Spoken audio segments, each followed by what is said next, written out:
So now David is in the palace now, but he's going back and forth. And when he goes back and forth, what is he doing? He's still tending to the sheep. So now we fast forward, and now he's tending to his sheep, and he's still continuing to be faithful what God had called him to do. Now at this point, he's going back and forth to the palace. Fast forward a little bit more, and now we know the story of how he killed Goliath. He killed Goliath after coming from tending to his sheep. They're now singing songs about David and how, Saul has his thousands and David has his 10,000. Everything is looking great for him while he's still tending to his sheep. See, your intentions are all about your motives, your agenda, and matching behaviors. Great intentions great intentions are the death of great purpose, especially if you don't have execution. So we know the story. Saul gets angry. 1 Samuel, he gets jealous. Chapter 8, 1 Samuel, chapter 18, starting with verse 10, it says, the next day, an evil spirit from God came forcefully on Saul. He was prophesying in his house while David was playing the lyre, as he usually did. Saul had a spear in his hand. Verse 11 says, and he hurled it, saying to himself, I'll pin David to the wall. But David eluded him twice. I read that and I said, hey, eluded him twice. I said, I would only need to elude him once. I ain't going to give you 2 times to throw a spear at me. Ain't happening. All right, man, I gotta go. But when situations arise, they give birth to a few things that are birthed in every situation, which is faith, can be, fear, but it can be, but also frustration. See, in this passage, it mentions multiple times that Saul was afraid of David. And I begin to ask, what type of environment is around me am I nurturing? And which one is stronger? Is my faith stronger than my fear? Is my faith stronger than my frustration? Or is my fear stronger than my faith? Is my frustration stronger than my faith? See, it's possible to want something so bad that you'd be willing to do anything to hold on to it in the wrong season and at the wrong time. I've seen people kill themselves to hold on to something that God has not endorsed. By no means is God obligated to bless your mess. Now, who am I to say I've made plenty of mistakes? I've done plenty of things outside of God's timing and season. And I understand and I'm thankful for his grace and for his mercy because I am a recipient of that grace and mercy. So there's definitely no condemnation here, but I'm trying to prove a point. But it's possible to want something so bad that you hold on to it in the wrong place at the wrong time. See, if I was David, I would be torn because I would expect that the road that I was on right then and there, because I was already in the palace, that this should already be the realistic next step is to be king. And now, that doesn't seem to be the case. See, you have to continue to trust God. Even sometimes more so than the fear of being alone. Or the frustration of having to wait. I want to challenge you today is to make sure that you have the faith to believe. Or are your intentions to be right and try to force God to bless your rushed right now? And the thing is, God, I don't want to rush and go into a right now season because I feel like I can't wait on you. And then I want God to bless it and God to honor it and God to anoint it and God to continue to clear away. It's important that we understand that God is not going to bless that rushed right now, especially if he's not endorsing it. The third thing I want to talk about is capabilities. David had the capabilities of a king. He had the influence. He had the rapport. He was brave. He was a strong leader. I have a question. How many people know someone who is capable of doing much more than they're currently doing? Raise your hand if you know someone who's capable of doing much more than they're currently doing. If that person is you, raise your hand. No, no.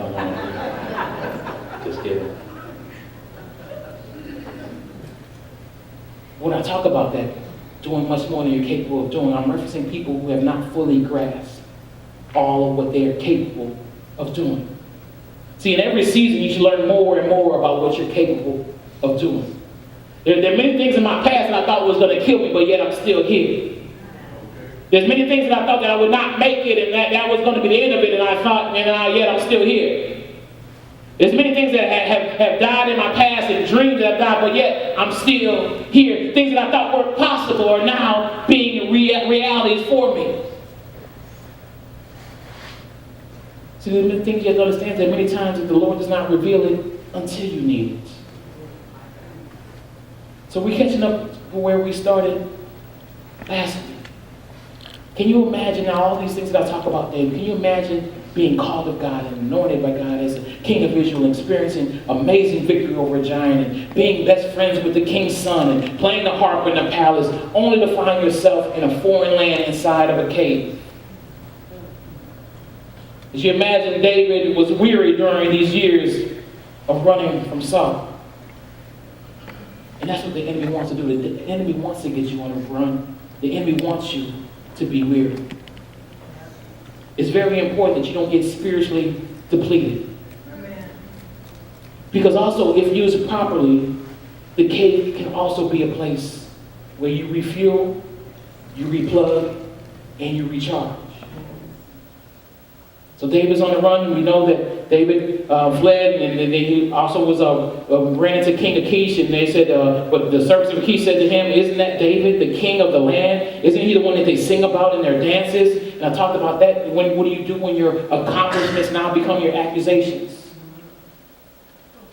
And the challenge that I have for you today is there a disconnection between your confession and your conduct? You can preach the best sermon by just the way that you live your life. You don't need a pulpit, you don't need a microphone, you don't need anything to preach the world's best sermon. You preach the sermon by walking it out daily, by letting God use you, let Him be an example of what He has done in your life. That's how you do it. But the thing is, right now, David is at a point now where they're looking at him, they're mocking him. And my thing is there a disconnection between your confession, what you truly are believing God, and your conduct, how you actually act? And, oh, God is good all the time, God is good. We say it all the time. We know all the cliches. I know them all too. But what you're confessing, I'll know if you believe what you're confessing because your conduct will match it. If you're truly trusting God, then you should be in a position where you're standing in faith. If He truly is Lord of your life, then you should not be leaning over to the side of fear and frustration. Amen. If you truly want to be used by Him, then you should see some evidence. There should be some fruit attached to that. If not, then it's just meaningless words. And I know sometimes it's easier said than done, because we cannot let, and for me to say, you cannot let your circumstance dictate your conduct. I get it. But David was entering this cave at the lowest point of his life. And there's a lot of significant truths that can be learned in times of loneliness. Lonely times are the times to seek refuge in God through prayer. They're not the time to seek the world's solution. A season of loneliness will reveal our integrity, our intentions, and our capabilities. See, we talked about getting out of the cave. But now let's talk about making sure that the cave gets out of you. Inside the cave, David wrote a powerful passage. After coming back from looking completely foolish and being scared for his life, he wrote a powerful passage. In Psalm 142, verses 1 through 7, it says, "I cry aloud to the Lord. I lift up my voice to the Lord for mercy." Verse 2 says, "I pour out before Him my complaint. Before Him I tell my trouble. When my spirit grows faint within me, it is you who watch over my way. In the path where I walk, people have hidden a snare for me. Verse 4 says, look and see, there is no one at my right hand. No one is concerned for me. I have no refuge. No one cares for my life. He's having a very real conversation in the midst of a cave at a very hard time. If you cannot be real with your God, who can you be real with? And many times this conversation that we're having is we want to pick up the phone, we want to call our girlfriend, we want to call our homeboy and have this type of conversation. God saying, this is the conversation that you and I need to have. He's not scared of your mess. He's not scared of your situation. He specializes in those type of situations. So David, at the lowest point of his life, he's having a really real transparent conversation with his God. God, I have nobody here. I'm all alone. I look at my right, there's no help. I look on my left, there's no one to help me. No one cares for my life. And many times we get in the cave, but if we're not talking to the right person when we get in the cave, then we put ourselves in a situation where we continue to isolate ourselves. And God said, I didn't call you to be isolated in that manner.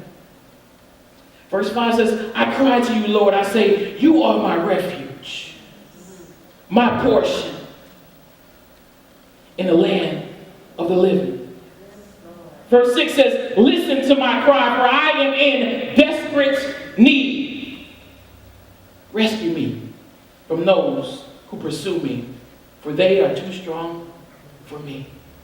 Rescue me from those who pursue me, because they are too strong for me. I said it earlier, you cannot fight in a place that you're afraid to stand.